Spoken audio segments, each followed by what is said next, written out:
अनुच्छेद 41 से 51 तक पढ़ना है। इसके पहले कल 33 से 40 तक कल देख चुके हैं, आज 41 से देखना है 51 तक। अनुच्छेद 41 में कुछ दशाओं में संरक्षण, कुछ दशाओं में यानी सरकार जो नीति, ये जो अनुच्छेद हैं ये नीति निदेशक तत्व के अंतर्गत आते हैं।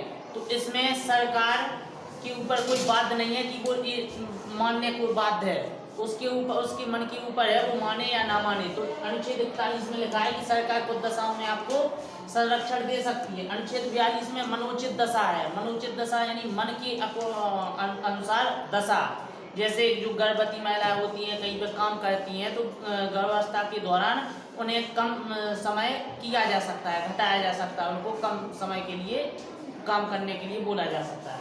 तो अनुच्छेद 43 में है निर्वाह योग्य मजदूरी, यानी सरकार को एक प्रावधान है कि सरकार कोई कम से कम इतनी सरकारी कोई रकम है, जैसे कहीं काम चल रहा है, सड़क बन रही, तो सरकार मजदूरों के लिए कम से कम इतनी रकम दे जिससे उसका मतलब पेट भर सके या उनकी निर्वाह काम चलाने योग्य मजदूरी देनी चाहिए। अब सरकार के ऊपर है वो माने या ना माने, लेकिन निर्वाह योग्य मजदूरी के लिए प्रावधान है।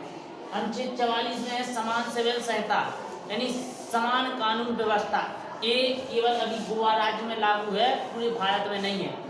अनुच्छेद 45 में 0 से 6 वर्ष यानी जन्म लेने से 6 वर्ष तक के बच्चों के लिए शिक्षा का अधिकार, लेकिन सरकार माने या ना माने ये सरकार राज्य सरकार के ऊपर डिपेंड करता है। अनुच्छेद 46 में SC ST के लिए विशेष प्रावधान किए गए हैं, जैसे SC ST के लिए विशेष जो संरक्षण दे दिए जाते हैं। तो सरकार अलग अलग सरकारें अपने अपने अनुसार काम करती हैं।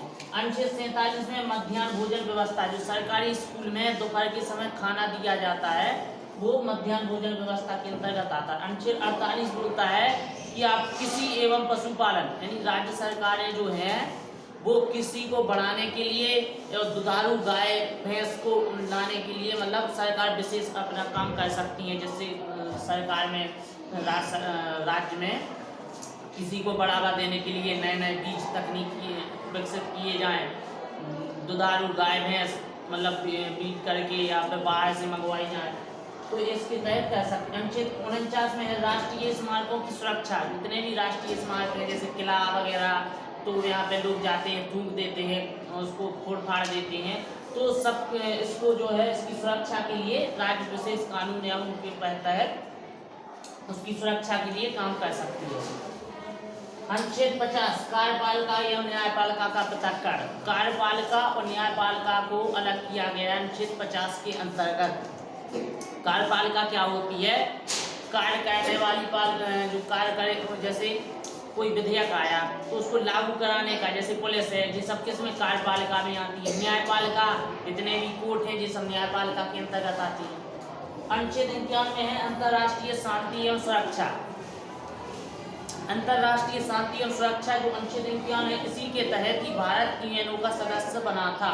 तो इसमें क्या है कि वो अंतर्राष्ट्रीय शांति को बढ़ावा देने के लिए कार्य कर सकती है। ये थे अनुच्छेद 41 से 51 तक आज के बारे में, इसके आगे कल देखे जाएंगे।